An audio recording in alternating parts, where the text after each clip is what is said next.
Today's session, this won't be a very long session. It's basically I'm just sharing my experience, how I use Zoom for large classes and also small classes, of course. There are like different techniques that I have used. It's basically, I'm doing my version. Uh, so. Uh, so this is how I organize today's session. The basically there are like three sections. The first thing is I will talk about how I manage to get student involvement in the classes. This is one of the issues that we all face, like student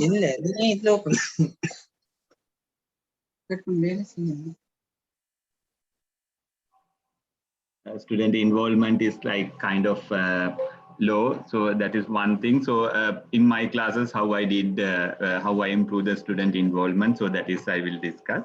Then of course, I do a lot of laboratory class teaching. So we have to do it online. So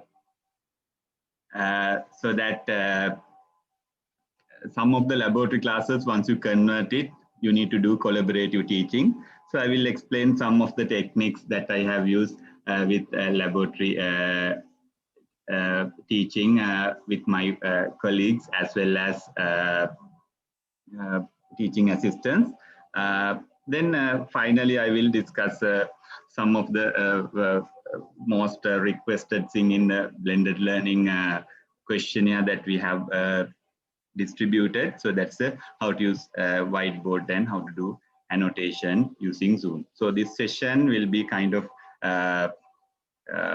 short session. So if you have any question, please, you are very welcome to disturb me at any time and ask any question.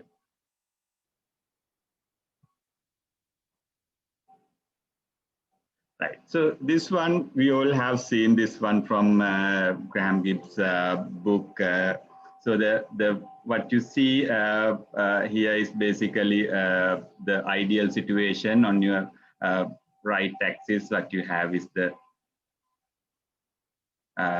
time and the attention of the class, basically. So ideally, this is what we required. So over the time, we need to have like a flat attention. But in the reality, this is the case. So roughly about 15 minutes, it get diminished. So that is the most difficult thing that we face, especially even when we do face-to-face classes. And what research says is that if you have a kind of lesson break, you can kind of kick their attention a little bit further. So the recommendation is roughly about to have like 2 lesson break for a 1 hour session. So that is the basic recommendation. And there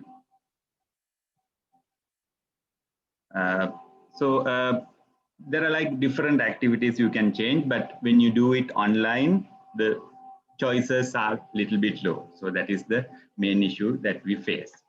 Moving forward, so if you all see there is like a kind of reaction button on your toolbar. So if you click that, you will see there are kind of some buttons like yes, no, go slow and go fast and raise hand. So please see things. Right? So I'll be using that. So basically, I have used this one as a, so those who studied in US, you know that we always use clickers.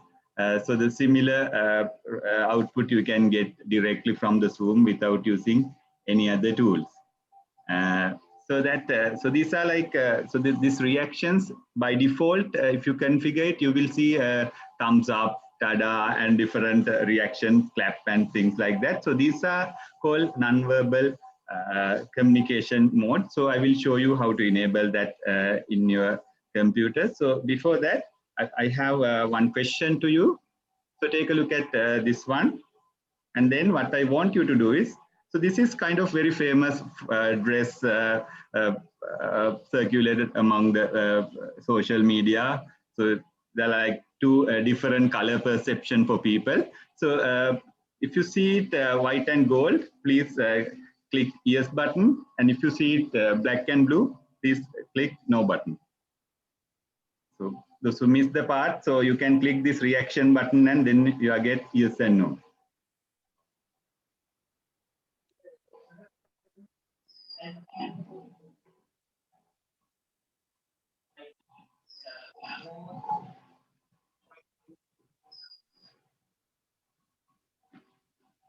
So in the toolbar, you can find this reaction button. Once you click it, you will see yes and no buttons, right? So some more buttons are also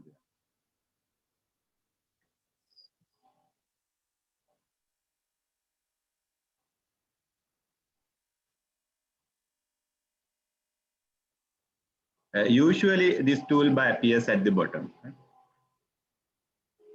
So I'm waiting for others' responses.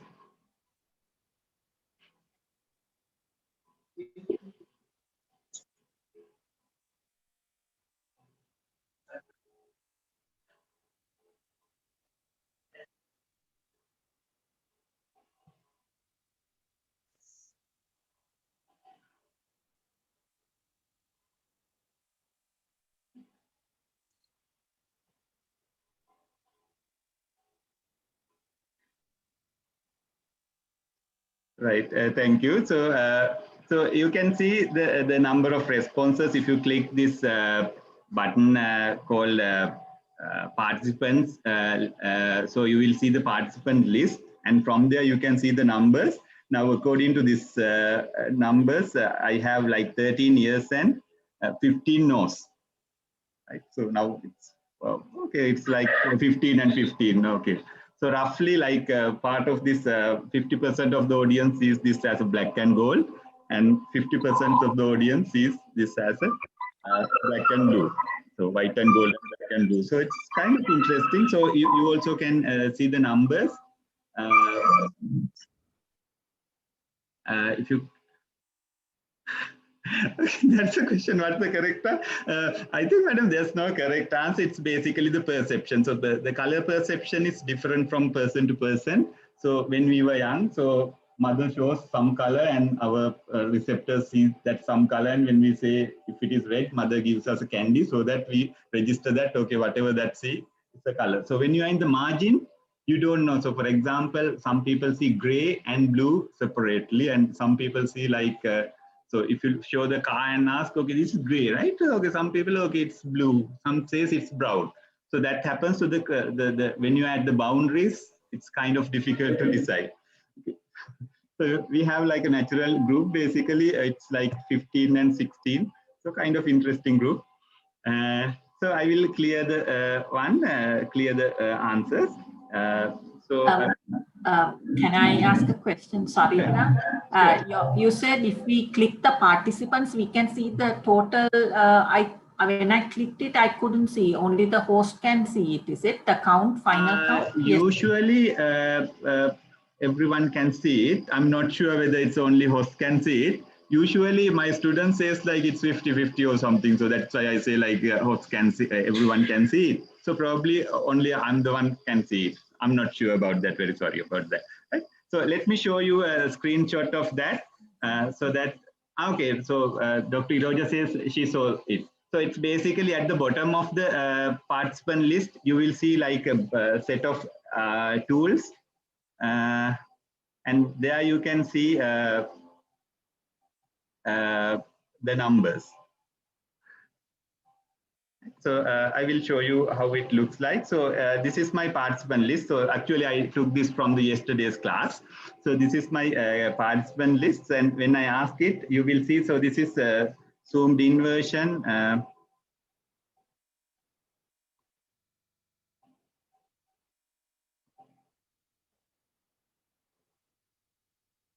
So over here, you will see the numbers.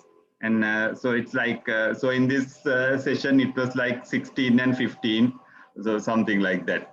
So, so that is one of the methods that I usually use in the classes. So once in a while, I just ask simple questions like this so that everyone knows the answers, so that they will just click on this one. And also from the subject matter also, I keep on asking questions like that, so that we don't get people go to bed as we teach.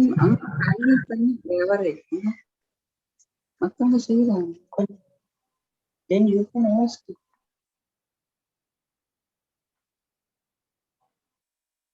Right.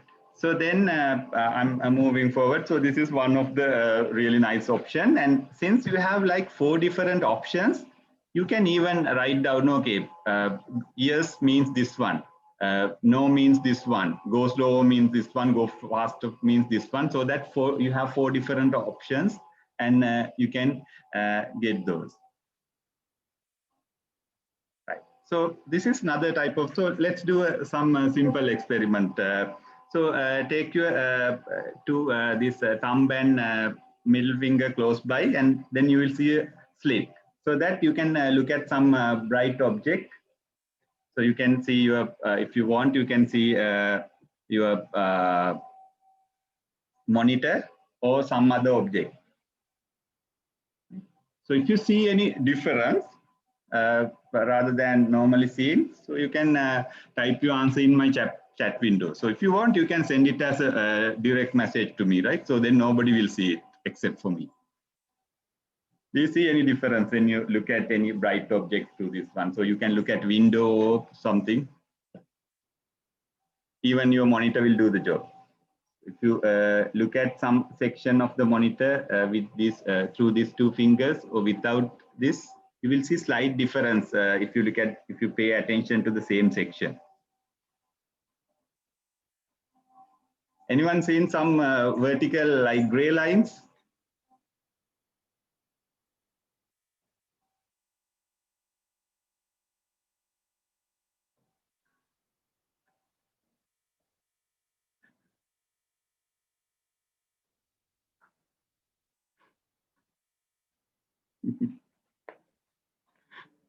Right. So the gray line, so don't worry about that. It is not anything issue with your basically your eyes. It's that happens because the simple physics principle called diffraction. So congratulations, those who managed to construct your own very first diffractometer. Right. So it's when you look at any bright object through a very small kind of slit like this, you will see kind of lines in between, right? So that kind of questions. So if you ask from the students, they feel like very comfortable doing things, because when you ask this kind of question, it's basically what they see. So you can't say it's correct or wrong. So that they start posting a lot of answers in the chat window. So that is the second thing that I usually do. So it's basically not the same thing, but I ask sometimes to do certain calculations and do it. So that so the issue is that when you look at the monitors for a long time, that could be really difficult. So that so they will do calculation on books and come back again to this one. And the younger ones, they feel really comfortable with the monitors, so that even if I ask a question, so they do calculations also online and give me the answer, right? So those are like 2 different options. Now, for example, if we take this particular question, the same one, if I ask directly the question, what color is it? So the people will start posting different colors, so that it's difficult to quantify. So for example, for girls will start saying that different fruit colors, peach, and different colors for the brown, this is the gold or brown color, and different colors will be seen by different people. So that when you limit this one, you get 2 options. And sometimes people might see some different color also. So therefore, good to have the third option. So usually in my questions, if it is like 2 answers, so the third option is I have no idea. Or in this case, I see a different color. So that when we provide third option to the students, so at least, so it's compulsory for them to press 1 button, so that they got engaged in this one and they feel like, okay, I'm really on this, and something like that. Right? Okay. Any questions regarding this? So next slide is basically on, I will show you how to do the configuration. Right? So if those who are coming in the phones, I'm sure you will see the bar on top of your phone, so that you can do it. Right. So, so this is our very own login page from Learn. So if you go there and click sign in button as usual, so you can do the all those configurations. And once you go inside,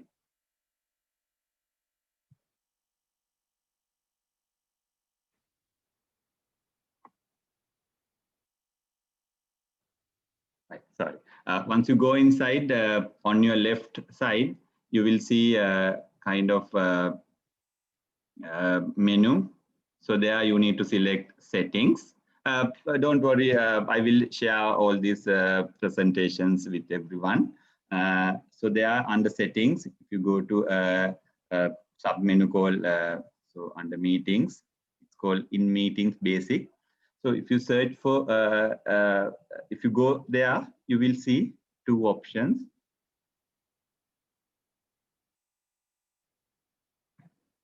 So there is, if you scroll a little bit down, you will see this option called non-verbal feedback.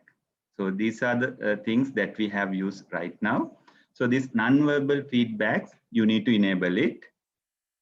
And so with the recent upgrades in Zoom, they combine non-verbal feedback buttons and meeting reactions into the same place. So therefore, what I used to do is when I use non-verbal feedbacks, I disable meeting reactions. So meeting reactions are like different options like thumbs up, clap and things like that. But once you click those meeting reactions, that will disappear in 15 seconds.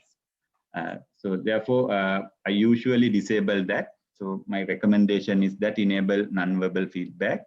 Just after that, you will see the meeting reaction. You can disable that.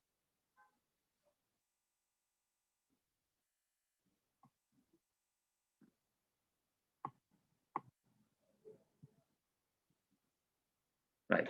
So the same thing I have already mentioned about this one. So you get 4 different options: yes, no, go slow, and go faster. So all 4 you can use in order to get feedbacks from the audience.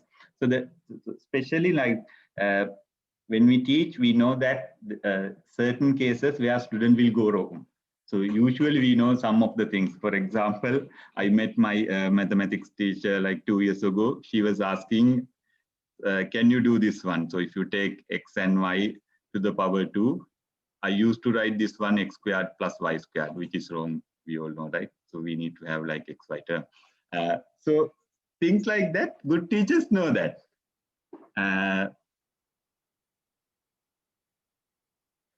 So that that kind of questions you can always post, and also sometimes you can have like random questions asked from the students, so that they will, from the feedback, you will realize what they think about this one, so that you can change your discussion according to this one.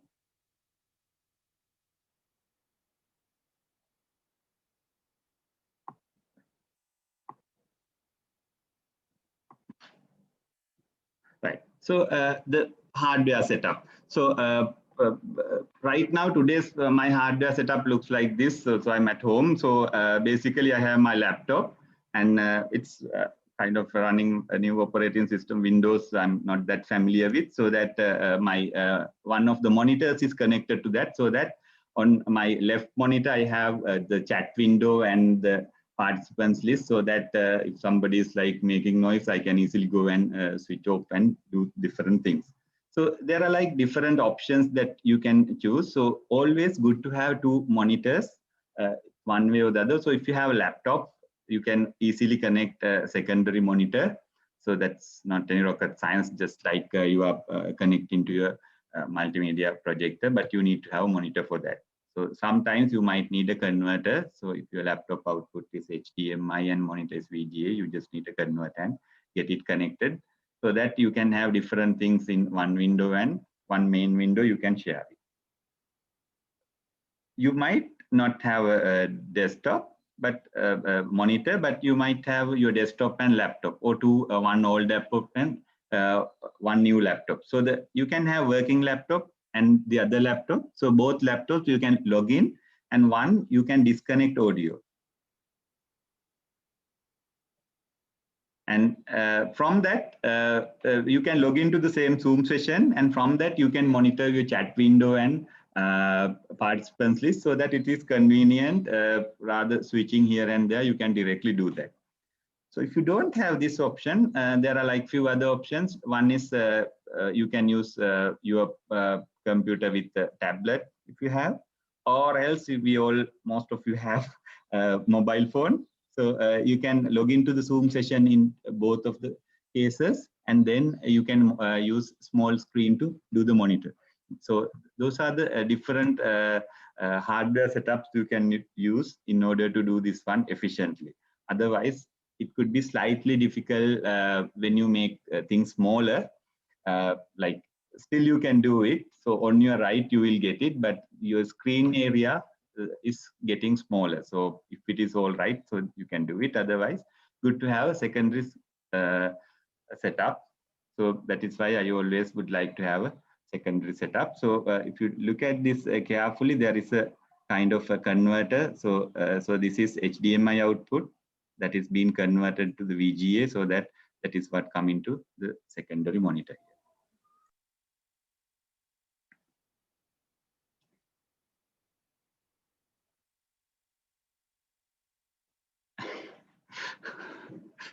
Okay, there is one good suggestion from Professor Pavitra. She says when you log into Zoom using 2 devices, data charge usage will be double use. But there are like very nice packages nowadays available for a small amount of money. You can buy work from home packages.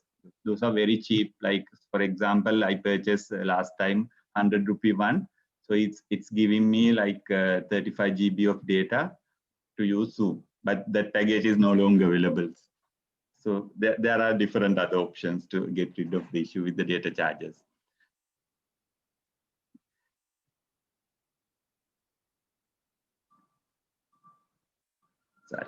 So this is my yesterday's class actually. This is what you see in the secondary screen. So on the background, so actually yesterday I was at the university, so that I'm using my laptop and desktop. So this is the desktop screen. So where I have Zoom session running, on top of that, I put my chat window and participant list, so that I can monitor them easily from the other monitor.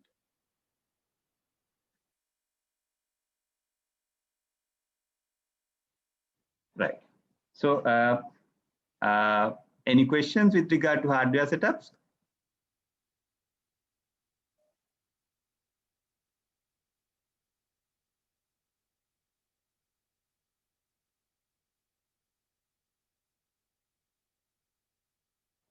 Currently no questions, so I will move forward. Then I will explain a few tricks that I use when I'm doing especially the laboratory classes. For example, yesterday I had a laboratory class. It starts at 8 and ends at 5 p.m. with a lunch break, of course. So that during that period, so there will be a lot of activities students doing, so that by a single person doing it kind of difficult. So that luckily I was given 2 teaching assistants. So if you look at my participants list here, so I have 2 teaching assistants here. And what I did was I make them co-hosts, right? So they also have almost every control that I have. And also this is my secondary screen and this is my primary device, so that I have login to the 2 devices. I keep this one disconnected, and so audio muted. And the second one is the one I'm talking, and screen was shared from this one. And this one is basically I used to monitor those 2 windows. And when you have some co-hosts, you can basically distribute some responsibilities. For example, you can ask your co-host to start recording. So especially now, when you do the recording and when you try to upload it, you can't upload very large files to your LMSs. So that is issue. So that, and also we have kind of issues with compressing, and also, for example, especially in this kind of cases, where I teach and I ask them to do different activities. So that whenever I ask them to do different activities, good to pause the recording. And then again, when I start, good to start it. So that since I have one of my TAs there, so I ask him to make sure that when I'm not talking, just stop it. And when I ask the question, so I'm waiting for their responses. So the pause recording and do it. And also when I'm changing the section, so you stop recording and start recording again. So that if you try to get things or the files less than 20 minutes, usually Zoom does the best compression. So there are like different compression tools like Handbrake, but compression from Zoom is the best. So that even if you take one file and try to break it into two with another tool, usually the size will be a little bit larger than one single file generated from Zoom. So then and also like so the and also they monitor the chat window also. Sometimes if I miss one of the items in the chat window, they will start telling, okay, so this is there's a question from this one, okay, talk to them, and so on, right? Then also there are a few other things. I will show you some of the things. And also if you do a class, if there is an issue with the computer of one of the students, she can log into the Zoom, but she can't run the software that I want. So in that case, I can just create a breakout room and send them to that breakout room and ask them to do it. Right? There are a few questions, comments. Can we also connect the TV as a secondary screen? Yes. Most of the televisions, the flat screen televisions, they are capable of getting HDMI input. So what you need is just a cable. So most of the laptops, they have HDMI output, or else there is a kind of wireless device called Chromecast. You can buy it from PETA or even Liberty Plaza. Unity Plaza or anywhere, some computer shop. So once you plug that, you can wirelessly transmit your information, the screen. You can use it as secondary screen also.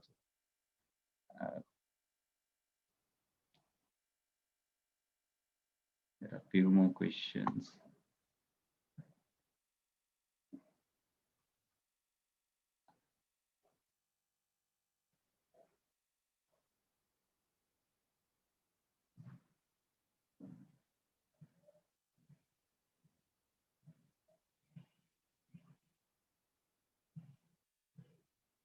Okay, there is a question. In order to make teaching assistants co-host, should they have CMB mail? No, they don't need. So we can just right click and make them co-host. So we don't need to do that. Most of the others have given the answer. In setting up the meeting, if you want to do yes.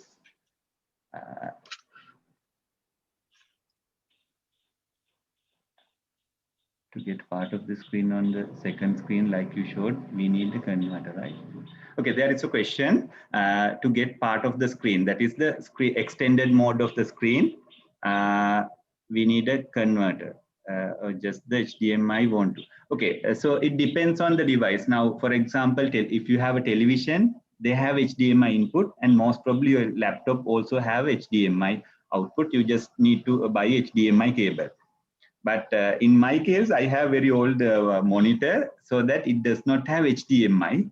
So that I use a converter to convert HDMI into VGA. So that is why I just use the converter. Otherwise, if your monitor supports HDMI, you can directly connect it.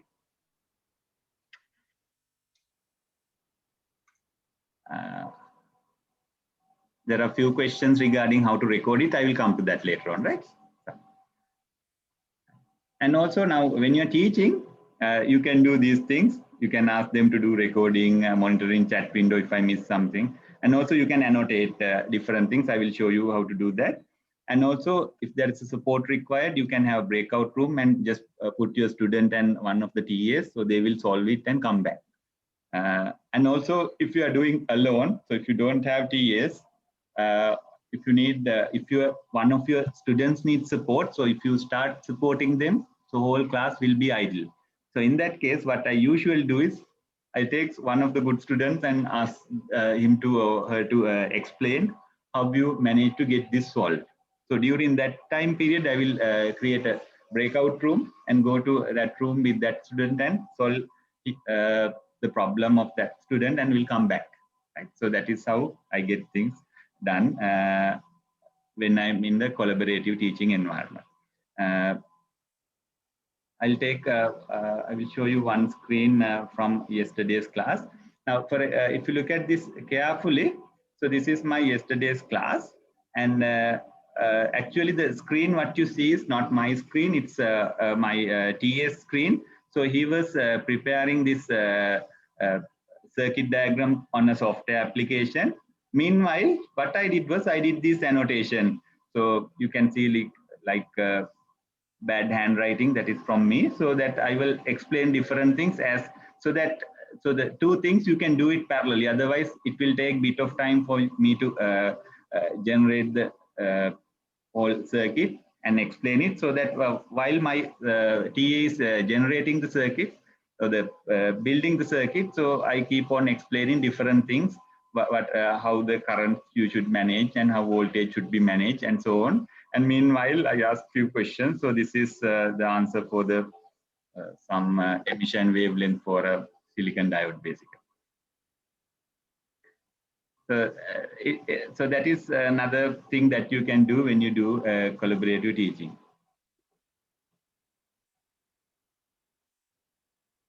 Right. So then this one, sometimes enabling co-host is not available by default. So again, if you go to settings, you will see meeting settings in meeting basics. So there is the option called co-host. So you need to enable this one. So once you enable this one, so this is what it says: allow the host to add co-host. Co-host have the same in meeting control as the host, so that you can add several co-hosts. I don't know the limit, but I have added up to 6 in certain classes. So you can add a large number of co-hosts, as I understand, so that you can assign different tasks for the co-hosts.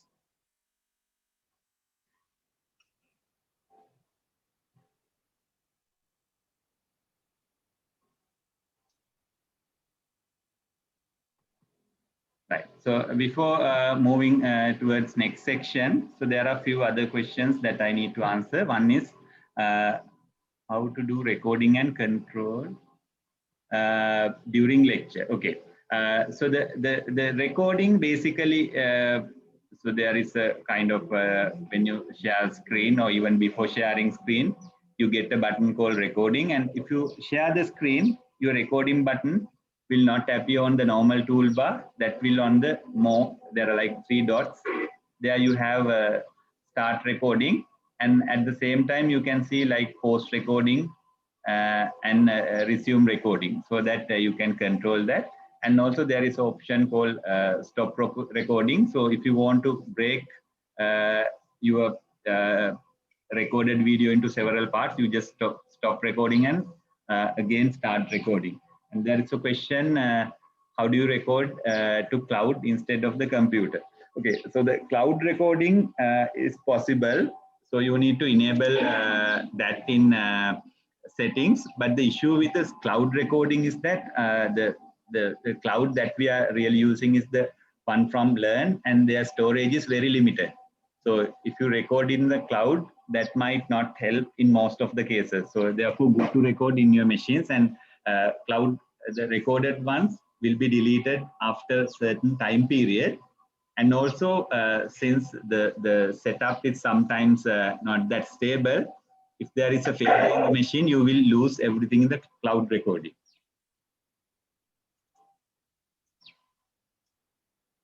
Yes, madam, that is correct. So the Learn cloud recording was not recommended to me by the NOC. That is exactly correct, madam. Yeah, it does not work properly. That's true. Yes. So it's not recommended at all. Any other questions? Okay, so Hoyevagamanga sir says its cloud recording is not possible on Zoom due to on-premises implementation. Okay, so cloud recording is not available basically. So don't do the cloud recording if you are using one from Learn. Thank you, sir.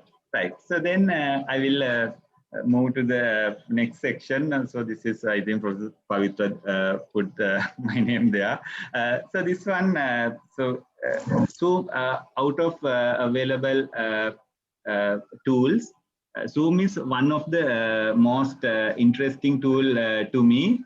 The one reason is that it allows annotate on a transparent screen, so that whatever the screen you have, you can annotate. So that possibility is not available with Google Meet or Microsoft Teams. So that is, so therefore Zoom is kind of very interesting tool to me. First of all, I will show you. Right. So if you want to annotate or use whiteboard in Zoom, definitely you need to have separate hardware with the mouse pointer. That could be very difficult for you to do it. So out of those hardware, so I have listed few hardware that you can use. One is you can use pen tablets. So this one does not have a display. So you look at your display and this is like a large format mouse pointer, but it works, it basically points to your screen. And then you have pen displays. So this one also you need to connect to the computer. But what you see here is the computer. You just take this pen and start writing whatever you want to write. So there's no any learning curve. You can directly do it. And also there are like fonts like comes with a stylus, for example, Galaxy Note, very expensive ones, of course. So you can host your Zoom session and do it. For me, it didn't work very well because your screen is very small and you need to write very smaller letters. My eyesight is not that good, I guess. So anyway, it's very expensive option. But if you have this one, this comes in very handy. And there's also iPad with Apple Pencil. Of course, they are very expensive. And if you have iPad, you can get this Apple Pencil. So if there's a support, then you can use it. So it's very nice piece of equipment. And also there are like convertibles, the laptops, so which you can convert into a tablet. And that kind of tablet, it comes with a stylus, the stylus with thin point. So there are like two different kind of stylus. So you need to have like kind of inductive type one, rather resistive one, capacitive one, so that you can use it. There are like touch screen. Okay, Professor Fahitra is saying touch screen laptop. Will fingers work for annotation? In my opinion, it will not work because if you look at the size of the finger, it will be like this, right? So that still you can do the annotation, and from the software you can make lines thinner. But if you want to touch this particular place, so probably you will touch whole area and you are not pointing it properly. So therefore, typical touch laptops, they have like a capacitive sensing screen. So that might not work as you wish, but depending on your requirement. So basically, it's difficult to point different places with that kind of thing, right? And also there are like Android version of tablets also, like Galaxy Note Tab and Tab S with stylus. So those are from Samsung, and there will be some other ones. Now, if you look at things at the top, they are not standalone devices. You need to have a computer to plug this in. And the things at the bottom, you can host your Zoom session on those devices and do it. Right? So there are like a few options. So there is a question, what is the best method to use on a MacBook?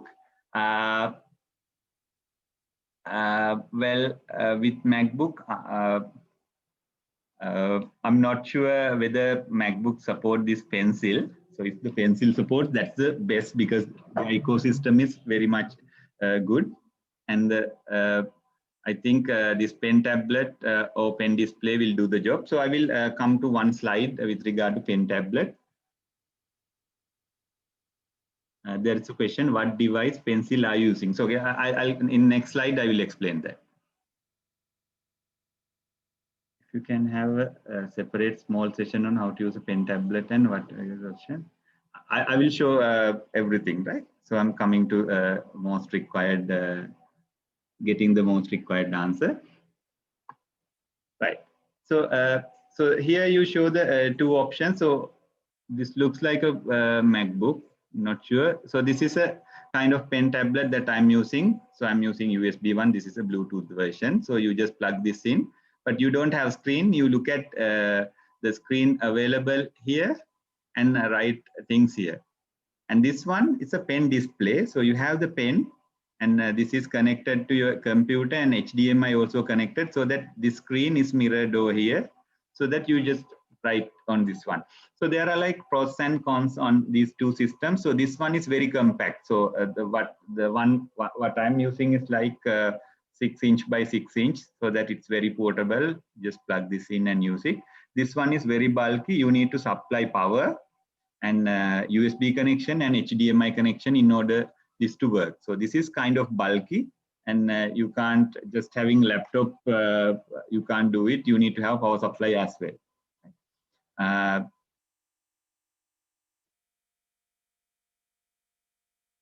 Right. So this is the not exactly this version. I'm using a little bit older version. So this is the pen tablet that I'm using. So the advantages are it's a small form factor. So this one is basically like 6 inches and probably 8 inches in this side. And this pen, you don't need any battery. It's an inductive pen, so that when you touch this one, it automatically works. So the power is taken from the tablet itself. So so this is called Wacom Intuos S. This is the cheapest one that you can buy from this company, Wacom. And this pen, and there are like several nibs. So when you open this one, you can change the nib. So what happens is that the pointer is, as you start writing, pointer is getting kind of damaged sometimes. So you need to replace it. So this is a device that I used that works really nice. The only thing is that in order to use this one, you need to learn how to use it.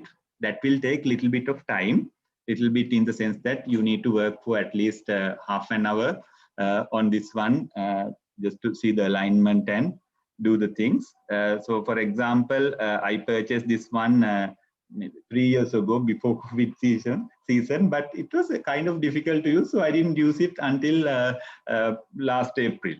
So so last year April, not this year. So that it takes a little bit of time to you to learn this one, but once you are familiar with that, that is extremely easy device to use it. So this is a Japanese brand, and also there is a Chinese counterpart that is called Ion. So I will show you a screenshot from Daras. So this is I just took screenshot today from Daras. So there are like a lot of options from this Chinese company. So you can see few, I will highlight some of the things. So for example, this supports tilt. So when you tilt your pen, so usually when you write, if you tilt your pencil or pen, the writing style changes. This supports that. And also this is battery free. So that is kind of good keyword, because there are certain tablets comes with batteries. So the pens comes with battery requirement, so that quad A battery, you need to put this here. Okay. Right. And there are like different options. Even this supports mobile phones and so on when you have OTG support. So there are like different options. Now the cheapest one, I guess this one. So this is also kind of fine. It's a battery-free stylus. So that's a one requirement, because stylus, if it is like comes with a battery, you need to put very small battery, quad A battery or coin cell battery. So stylus become heavier, so that it's kind of difficult to use it. So good to have a stylus without battery.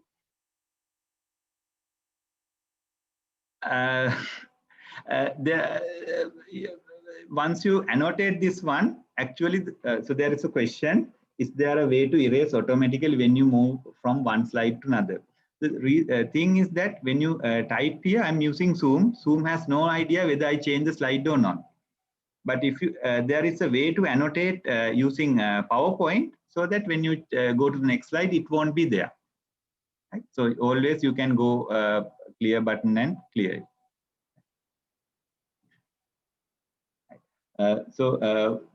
answering Pavitra's question. So the HEON one, so I have put the prices, but the Wacom ones, I didn't see prices any website. So the tablet that I purchased, it was like 15,500 at that time. I purchased it from Liberty Plus.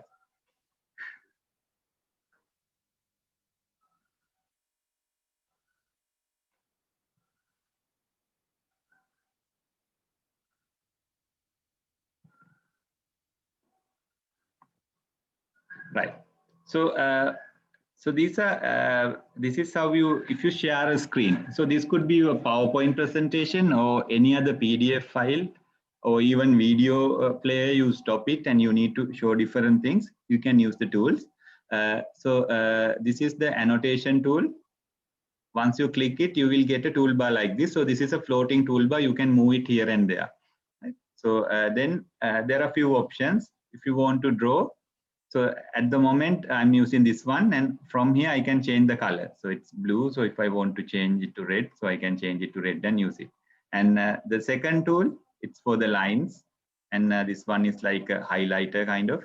And you can figure it out. It's not that difficult thing. So usually for free writing, so this is the tool that you need to use. And also if you want to clear, there are few options. One is you can use eraser. Now, for example, I'll take erase and erase only one arrow. So this one, and maybe some more arrows. Right? So you can selectively, you can erase it, or else you can use this one, clear all drawing, so that whoever writing anything, that will be cleared. Or you can clear my drawing, or I can clear the drawings from the audience. So all the options are there.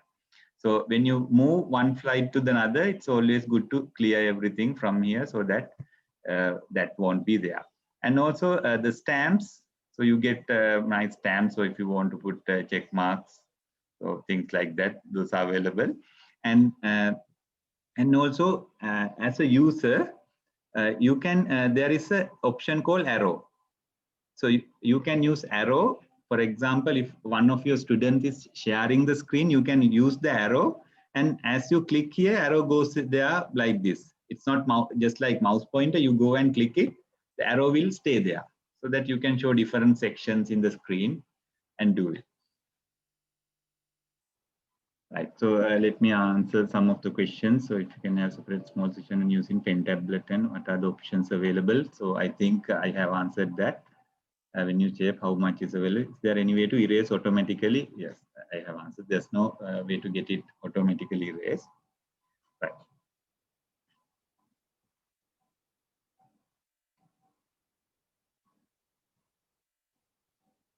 Right. So then one point is that when you are sharing screen, so this is the share screen screenshot from that. So there are few options. One is you can share whole screen. So if you attach two screen, you will see screen 1 and screen 2. So you can share whole screen, so that what we see is the things what students see. Usually what I have seen is people share only one screen. For example, if you want to share this one, you share only this one. So that is fine. But once you do that, so most of the time there will be some other pop-up windows coming in, especially if you are working with some software, statistical analysis software, there are like pop-up windows coming in that won't be seen by the audience. So if you want to do that, you better share full screen, so that you know that whatever the things in the screen will be seen by your audience. Right. So then this option, the whiteboard, that is basically the same thing, just like annotation, but we have very few other options available. Now, when you use whiteboard, so I will use whiteboard. Now I will share whiteboard.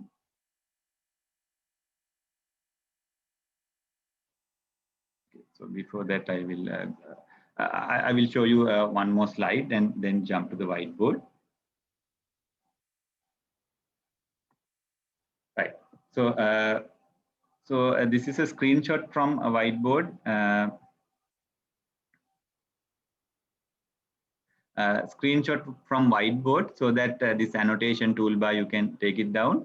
And then over here, so if you look at this red arrow over here, you have few controls. You can take new boards and write it down, and you can navigate forward and backward through this navigation. So those are the things available with whiteboard. Other than that, whiteboard is just a kind of white background so that you can write things. So I will take the whiteboard.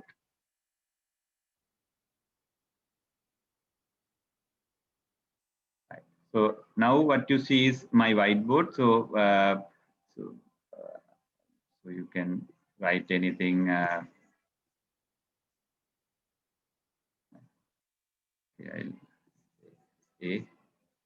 right. So then if you want, there is a like on my right. So probably you don't see this control. On this control, I can take new slide. So once I take new slide, maybe I'll change the color B, and I can do anything over here. And then if I want, at this point, again, you are getting like slide moving arrows. Once you have several slides, you can go back. If you want, you can go back to this one, go to this one and do teaching. So it's like if you happen to come to our maths department, there are like whiteboards, you can send it up. So you write something and send it up and so on. So you can do the same with this one. So you can keep these ones, and also you can save them as a PDF file or PNG file, image file.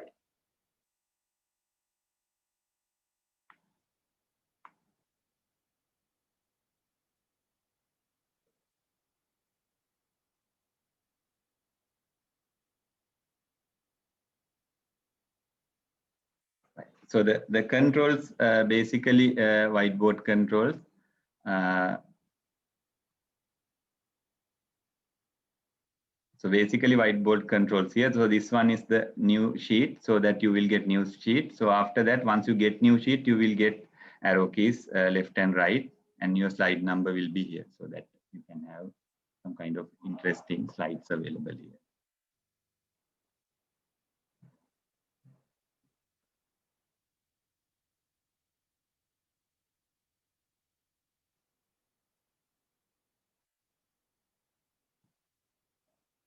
Even on whiteboard, annotating, having those pens will be good. Usually struggle to do. Yeah. So if you want to use whiteboard or annotating, good to have this kind of pen. So it is not so expensive. You can just buy it. So that will make your life much more easier. And so there are other ways of doing the same thing. For example, so this is one of the tutorials that I was doing. So during COVID, the first COVID period. So this is so basically what you see here is a notebook, and this is a stack of books, and this is my mobile phone at that time. So I just push my mobile phone in and open a Zoom session from here, and I switch on this camera. Then I can write things on the book so that this will be broadcasted, so that if you don't have a pen tablet like this, so you can do it. So this one is actually one of the tutorials I did. So I just recorded this one on phone and uploaded it here. So it works nicely. So, but at this time I had printed the material, so that I just annotated on top of this one using pen. And this one I just got from the web. It's a teacher from India. So you recognize this one. It is some kind of glass from the refrigerator. So you put your phone and start the Zoom session, and then you can write your answer. So you can do the discussion. So there are some other ways always you can use if you don't want to invest on getting a pen tablet. And sometimes even if you want to buy it, those are not available, stocks are not available due to high demand, I guess.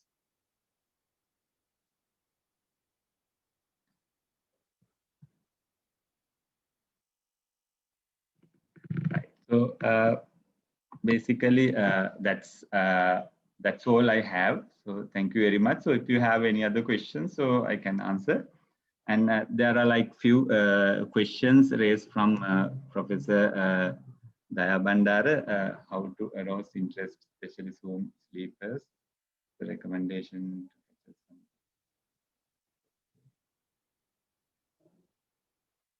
The point number 4, I think I didn't touch that. Strategies to reduce screen fatigue in students. So the young ones, maybe I think they are much familiar with the screens compared to us.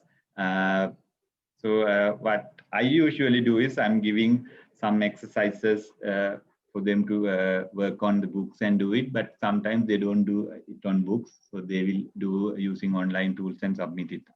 I'm not sure whether I have answered the 4th question, but probably I have answered the first 3 questions from you.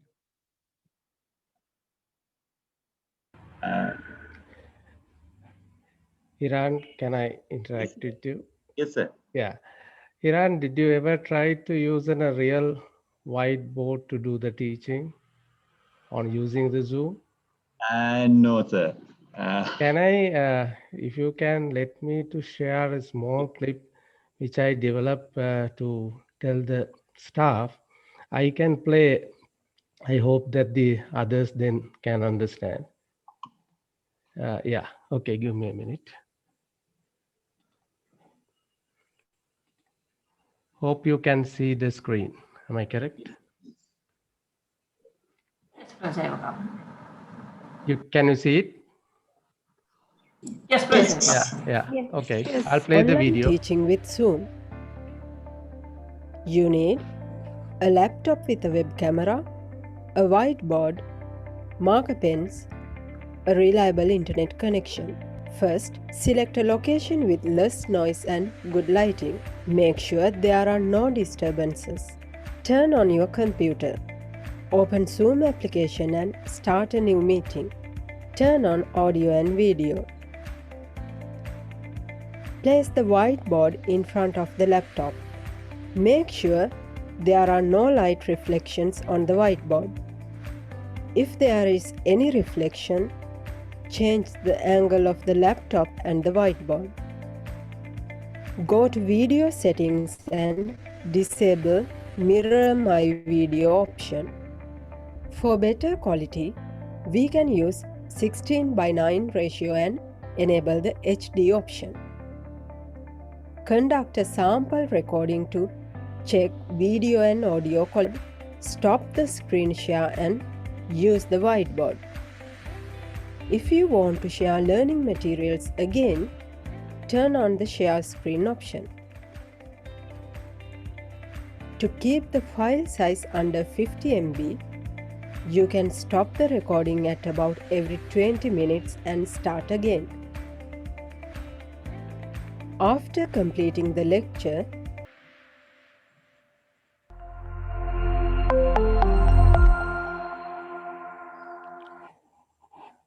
Hope you will get the chance, because it's a kind of a thing where you can buy this kind of a board for 1,500 rupees, even maybe 2,000 rupees, and try it. I mean, you need to sometimes laptop camera, if it is not good, even you can use the phone camera, and you need to have a small just this kind of maybe even the vehicle tool where you can put into that one and can do it, because sometimes I know that some people find it very difficult to use the screen whiteboard, and but this anybody can set up at home and can try out. It's a very cost wise is only you need that 4,000 rupees or less than that to set up, and several people at the UCSC at the moment is doing that way. So happy to I mean, you can, I'll put the URL of the thing, so the people can use the same thing. Yeah.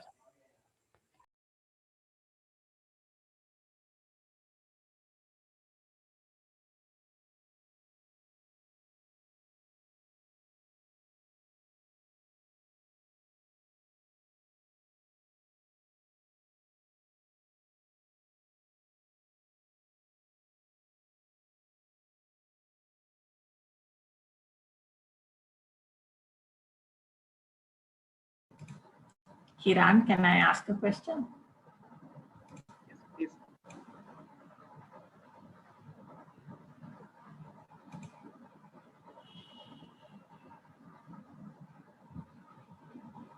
Hiran? Yes.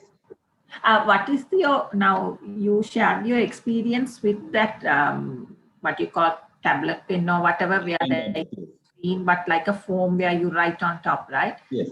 You also showed a picture of the other one, which looks like a tab that you can connect and do the annotation. There you can see the screen, what you're actually drawing. Because when I teach research methods, like I have to draw graphs and conceptual model and all that, then I think the other might be easier. Are those all available on Daras and whatever? Yeah, that could be kind of expensive in the sense like 200,000 or something like that. So I think you are referring to this one, right? So on your left. Yes. Yeah. Oh, it's expensive. My suggestion is that, so this one, it's kind of easier. There's no learning curve. You just take the pen and do it. But the thing is that this is not portable if you want to bring it to the university. So you need to put it in a box and bring it, and the traveling is difficult. And the advantage of this one is you look at the monitor and do it, right? So it will take a very little bit of time for you to learn it, how to use it. You just get familiar with, so that you can pinpoint anything easily. So this one will do the job. That's what I suggest. Hiran, may I ask something? Madam. Yeah. So what you showed just now, but you said me Darasege මං හිතන්නේ availability ප්‍රශ්න තියෙනවානේ. මං හිතන්නේ ඇති madam, මොකද හියෝන් තමයි සාමාන්‍යයෙන් ගොඩක් ගන්න එක. I think stocks might not available. So, but if you search for pen tablets Sri Lanka, so probably there are some other suppliers as well. Okay, right. Thanks.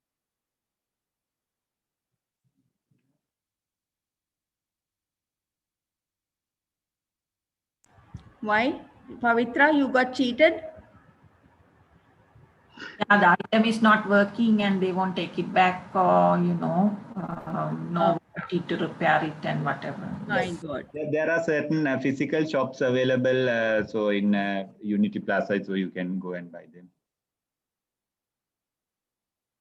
As long as they haven't closed up with the COVID outbreak or something.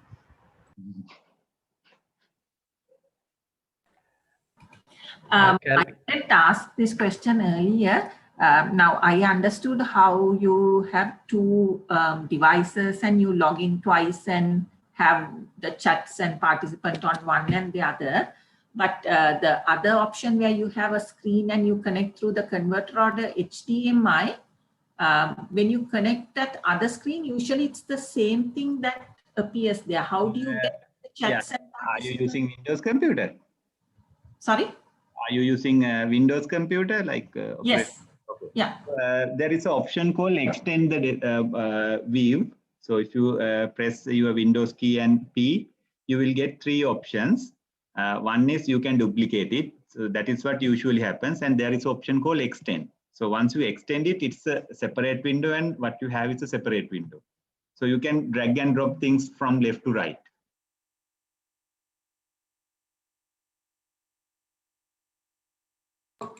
So the chat and the participant separately, you can drag and drop it there, is it? Yes. Yes. Okay.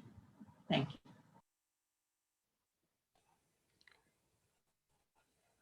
you. Hiran and just all of you, I mean, 2 days ago, I found a very interesting feature on the Zoom where you can combine the both kind of for example, where your picture and the slides you wanted to combine together, you can do this one.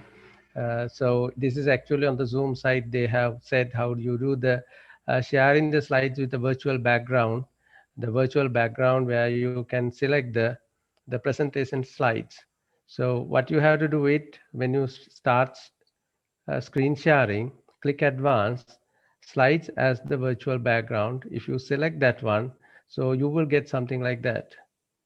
And this is, I mean, very interesting. That's something that I really wanted to do sometimes ago, because appearing there and also showing that there. So, and also, I mean, anytime you can take it out and you can move it, you can move your picture, they take it some other way and do it. So this is a very funny thing, it's something I also got to know a few days ago.